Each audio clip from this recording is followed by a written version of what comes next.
Hello learners, welcome back to my channel biology with Mansi. और आज की वीडियो के अंदर हम स्टडी करेंगे PCR, that is polymerase chain reaction. ये काफ़ी ज़्यादा इंपॉर्टेंट टॉपिक है according to NEET as well as other medical examination.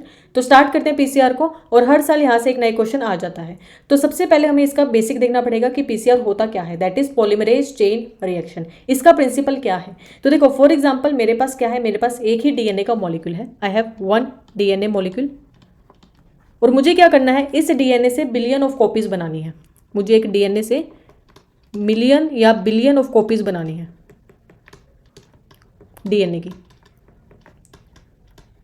तो क्या यूज करूंगी मैं? I will use PCR. अब देखो, क्या ये चीज हमारी बॉडी के अंदर नहीं होती? कोई भी ऑर्गेनिज्म है, ह्यूमन है, क्या ये चीज हमारी बॉडी के अंदर नहीं होती कि एक डीएनए से बिलियन ऑफ कॉपीज बन जाए डीएनए की? बिल्कुल होती है।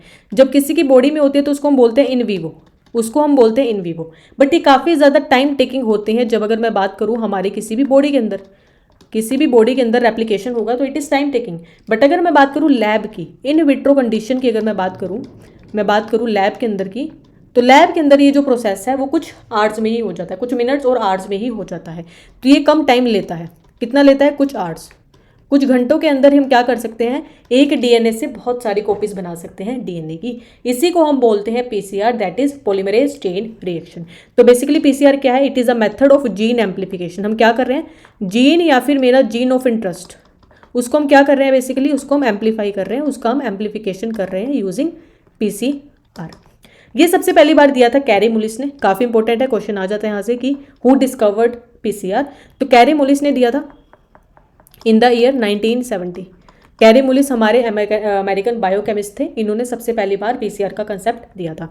ये जो मशीन होती है वो फुली ऑटोमेटिक मशीन होती है। जैसे हमारे घर में ऑटोमेटिक वॉशिंग मशीन होती है ना, जिसके अंदर हम अपने कपड़े डाल देते हैं, जो भी आपका डिटर्जेंट आता है वो डाल देते हैं और वो ऑटोमेटिक चलता रहता है। सेम विद दिस, इसके अंदर हम क्या करेंगे, अपना सारा सैंपल जो भी मेरी रिक्वायरमेंट्स है उसको मैं एक बारी में डाल दूंगी, और फुली ऑटोमेटिक मशीन है ये, अपने आप ही एक डीएनए से बिलियन ऑफ कॉपीज बना लेगी डीएनए की। तो it is a automatic machine.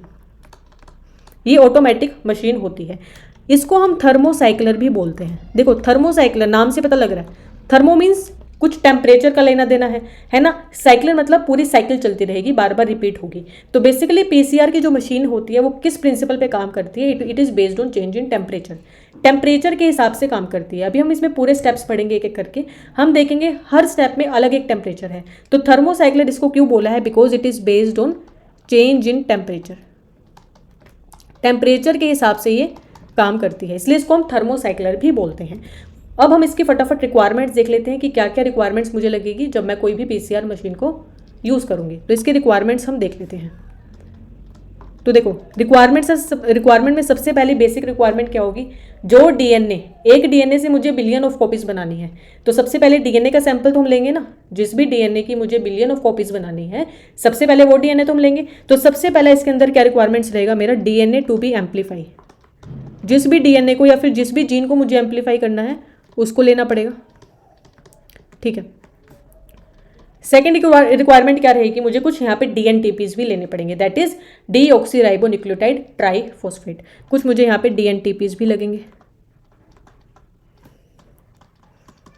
Third requirement क्या रहेगी? मुझे यहाँ पे प्राइमर्स भी लगेंगे, क्योंकि अभी सेकंड स्टेप हम पढ़ेंगे जिसमें हम प्राइमर अटैच कराएंगे, तो मुझे यहाँ पे कुछ प्राइमर्स लगेंगे। फोर्थ विल भी मुझे कुछ एंजाइम लगेंगे। एंजाइम हम यहाँ पे कौन सा यूज़ करेंगे? We will go with DNA polymerase. हम यहाँ पे डीएनए पॉलीमरेज यूज़ करेंगे। और मुझे यहाँ पे कुछ को फैक्टर्स भी लगेंगे, that is magnesium ions. I will use magnesium ions as cofactors. Cofactor की तरह मैं मैग्नीशियम आयंस को यूज़ करूंगी। यहाँ पे एक और स्पेशल एंजाइम लगता है, दैट इज टैग पॉलीमरेज। यहाँ पे एक और स्पेशल एंजाइम लगता है, टैग पॉलीमरेज। इसकी क्या स्पेशल बात है?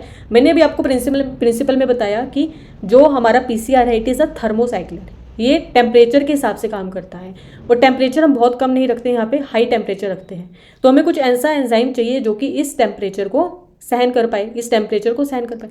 तो हमारा जो टैग पॉलीमरेज होता है ये काफ़ी ज़्यादा हीट स्टेबल होता है। इसको कितना भी टेम्परेचर दे दो ये स्टेबल रहेगा, तो ये हीट स्टेबल होता है। इस टैग पॉलीमरेज को हम कहाँ से लेते हैं? It is taken from an bacteria, that is Thermus aquaticus. इसको हम कहाँ से लेते हैं? एक बैक्टीरिया है थर्मस एक्वाटिकस, वहाँ से इसको हम लेते हैं। तो ये थी मेरी सारी रिक्वायरमेंट्स। जो डीएनए मुझे एम्पलीफाई करना है सबसे पहले वो लेना पड़ेगा, then dNTPs that is deoxy deoxyribonucleotide triphosphate primers, कुछ एंजाइम जैसे कि DNA polymerase, Taq polymerase and कुछ कोफैक्टर्स लाइक मैग्नीशियम आयंस। अब हम बात कर लेते हैं कि कैसे ये पीसीआर मशीन काम करती है। तो इसका जो मैकेनिज्म है it is based upon 3 processes. तो सबसे पहला प्रोसेस हमारा रहेगा, फर्स्ट विल बी डीनेचुरेशन। सबका टेम्परेचर अलग है, हर एक प्रोसेस का टेम्परेचर अलग रहेगा। तो सबसे पहले हम स्टार्ट कर रहे हैं इसको डीनेचुरेशन से। तो फॉर एग्जांपल मैं सबसे पहले एक बार अपना डीएनए मॉलिक्यूल बना लेती हूँ। For example this is our desire DNA. ये मेरा क्या है, डबल स्ट्रैंडेड डीएनए है, ठीक है। इनके बीच में पेयरिंग होगी, है ना। ये एंड है 5 prime to 3 prime end this is 3 to 5 prime. तो मेरा क्या है, ये डबल स्ट्रैंडेड डीएनए है। मुझे इस डीएनए को क्या करना है, इस डीएनए की billion and millions of copies बनानी है। तो सबसे पहले मुझे क्या करना पड़ेगा, डीनेचुरेशन करना पड़ेगा। डीनेचुरेशन का क्या मतलब है, मुझे इस दोनों स्ट्रैंड को जो बॉन्ड के थ्रू यहाँ पे अटैच है एक दूसरे के थ्रू, इनको मुझे सेपरेट करना है। बेसिकली मुझे यहाँ पे इन बॉन्ड्स को तोड़ना है, इन बॉन्ड्स को मुझे यहाँ पे तोड़ना है। इसी स्टेप को हम बोलते हैं डीनेचुरेशन। तो डीनेचुरेशन कराने के लिए मैंने बताया यहाँ पे पूरा खेल किसका है, टेम्परेचर का खेल है। डिफरेंट टेम्परेचर पे हर स्टेप हम देखेंगे। तो इसके लिए हमारा टेम्परेचर रहेगा 90 टू 98 डिग्री सेल्सियस। जब हम 90 टू 98 डिग्री सेल्सियस का टेम्परेचर देंगे तो डीनेचुरेशन हो जाएगा, मतलब मेरे दोनों डीएनए सेपरेट हो जाएंगे। दोनों डीएनए के स्ट्रैंड्स जो है मेरे वो सेपरेट हो जाएंगे। सेपरेट करवा देते हैं दोनों को। This was my first DNA and this is second. मैंने इन दोनों को सेपरेट करवा दिया, बेसिकली इनकी बॉन्डिंग मैंने तोड़ दी है। तो ये हमारे हो गए सेपरेटेड डीएनए। मेरा पहला स्टेप हो गया, that is denaturation. Second step will B annealing of primers. अब मुझे क्या करवाना है, अनीलिंग करवानी है प्राइमर्स की। अनीलिंग स्टेप होगा सेकेंड। इसके लिए भी अलग टेम्परेचर लगता है। इसका जो टेम्परेचर जाएगा that will be 55 to 65 degree Celsius. तो हमने देखा ये दोनों स्ट्रैंड्स मेरे सेपरेट हो गए थे डीनेचुरेशन में। अब मुझे क्या करवाना है, यहाँ पे अपने प्राइमर्स अटैच कराने हैं। तो करवा देते हैं यहाँ पे प्राइमर्स अटैच। ये रहा एक primer and this is second primer. तो ये वाला प्राइमर क्या रहेगा, दिस इज 3 प्राइम, तो ये 5 प्राइम डायरेक्शन हो जाएगी, ये 3 प्राइम हो जाएगी, है ना। ये 3 प्राइम है तो ये 5 प्राइम हो जाएगा, ये 3 प्राइम हो जाएगा। अब देखो डायरेक्शन क्या रहती है, 5 to 3 रहती है। तो ये ऐसे मूव करेगा, है ना, ये ऐसे मूव करेगा और ये 5 to 3 ऐसे मूव करेगा। तो ये वाला प्राइमर क्या हो जाएगा मेरा, forward primer. This will be forward primer. और ये वाला पीछे की तरफ जा रहा है, बैकवर्ड की तरफ, बैकवर्ड से स्टार्ट हो रहा है, रिवर्स प्राइमर। ये क्या हो जाएगा, रिवर्स प्राइमर हो जाएगा। तो मैंने क्या कराया, दोनों के ऊपर प्राइमर अटैच करवा दिया। This is called as annealing step. ये होता है हमारा 55 से लेके 65 डिग्री सेल्सियस टेम्परेचर पे। थर्ड स्टेप देख लेते हैं। Third step will be extension. देखो अभी तक हमने कोई भी यहाँ पे एंजाइम यूज़ नहीं किया, अभी तक कोई भी एंजाइम हमने यूज़ नहीं किया। एक्सटेंशन स्टेप में हमारा एंजाइम आएगा, that will B tag polymerase. Extension कौन करवाएगा, एक्सटेंशन हमारा टैग पॉलीमरेज करवाएगा। किस टेम्परेचर पे करवाएगा, 72 डिग्री सेल्सियस। एक्सटेंशन में क्या होगा, अब देखो ये जो प्राइमर्स अटैच थे ये क्या करेंगे, डीएनटीपीस को यूज़ करके क्या करेंगे, एक्सटेंड हो जाएंगे, ऐसे ऐसे एक्सटेंड हो जाएंगे। तो इसको बना लेते हैं। ये था हमारे पास हमारा पेरेंटल स्ट्रैंड जो सेपरेट करवा दिया था हमने डीनेचुरेशन के टाइम पे। इसका लगा लेते हैं 5 प्राइम 3 प्राइम एंड यहाँ पे 3 प्राइम एंड 5 प्राइम। मैंने येलो कलर के प्राइमर्स बनाए थे तो इसको पूरा एक्सटेंड करवा देते हैं हम, है ना। एक्सटेंड करवा दिया, ये देखो एक एक डीएनटी पे जुड़ता रहा और ये एक्सटेंड हो गया। इसकी डायरेक्शन बना लेते हैं 3 prime 5 prime 5 prime and 3 prime. तो देखो कैसे स्टार्टिंग में मेरे पास सिर्फ 2 ही स्ट्रैंड थे, है ना। स्टार्टिंग में मेरे पास सिर्फ 2 स्ट्रैंड थे, एक ये वाला था एक ये वाला था। मैंने क्या करा, इनको डीनेचुरेशन करवाया, प्राइमर्स की अनीलिंग करवाई और एक्सटेंशन करवाया। तो देखो मेरे पास अब कितने स्ट्रैंड्स बन गए, अब 2 से मेरे पास 4 बन गए।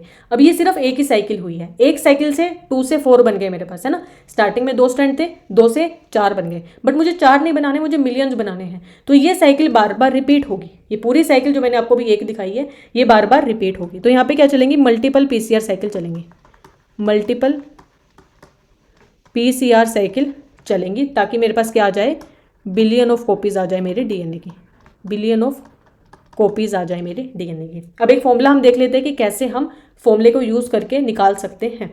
तो यहीं पे देख लेते हैं फॉर्मूला।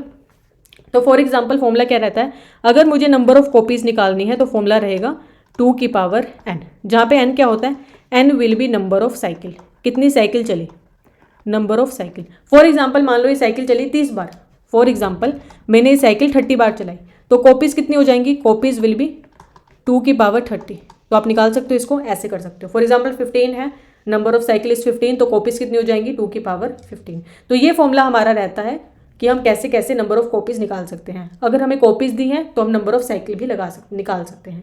ठीक है, तो ये था हमारा पूरा प्रोसेस किसका, PCR का। एक बार मशीन देख लेते हैं हम PCR की कैसे दिखती है। दिस इज द मशीन, देखो this is our PCR machine. बहुत ज़्यादा बड़ी नहीं होती, छोटी सी होती है ना। और इसमें छोटे छोटे वेल्स होते हैं जिसके अंदर हम क्या करते हैं, अपना सैंपल डालते हैं। देख सकते हैं हम यहाँ पे। अच्छा, यहाँ पे एक ना स्टार्टिंग में क्या होता है, यहाँ पे पूरा टेम्परेचर का रिकॉर्ड आता रहता है, आप स्टार्ट स्टॉप कर सकते हो। ये देखो अंदर से ऐसा लिखता है, ये होती है एपेंडोफ ट्यूब्स। एपेंडोफ ट्यूब्स, इसके अंदर आप क्या करते हो, अपना पूरा सैंपल डाल देते हो, है ना। मैंने बताया रिक्वायरमेंट्स में अपना DNA, अपना DNTPs, अपना मैग्नीशियम, एंजाइम, सब कुछ आप इसमें डाल देते हो, है ना। हर एक वेल में डाल देते हो और इस वेल को पूरा इसमें इंसर्ट कर देते हो और मशीन को ऊपर से बंद करके आप टाइम सेट कर देते हो और अपने आप एक कॉपी से बिलियन ऑफ कॉपीज बन जाती है विद इन आवर्स। हम पूरा एक देखो, अगेन देखो ये है हमारे PCR के कंपोनेंट्स। कौन कौन से कंपोनेंट्स लिए हमने DNA सैंपल लिया, हमने प्राइमर्स लिया, हमने कुछ DNTPs लिए, है ना, न्यूक्लियोटाइड्स लिए, टैग पॉलीमरेज लिया, कहाँ से लिया, थर्मस एक्वाटिकस से लिया, है ना। हमने बफर सॉल्यूशन भी लिया और हमने एक PCR ट्यूब ली जिसके अंदर हम ये सब कुछ डाल देंगे, सब कुछ प्राइमर्स, सब कुछ इसके अंदर हम डाल देंगे और इस PCR ट्यूब को फिर हम इसके अंदर डाल देंगे थर्मोसाइक्लर, दैट इज PCR। तो PCR साइकिल के अंदर मैंने बताया 3 स्टेप्स होते हैं। सबसे पहले क्या होगा, सबसे पहले डीनेचुरेशन होगा। किस टेम्परेचर पे होगा, 95 डिग्री सेल्सियस में, जिसके अंदर दोनों स्ट्रैंड्स सेपरेट हो जाएंगे।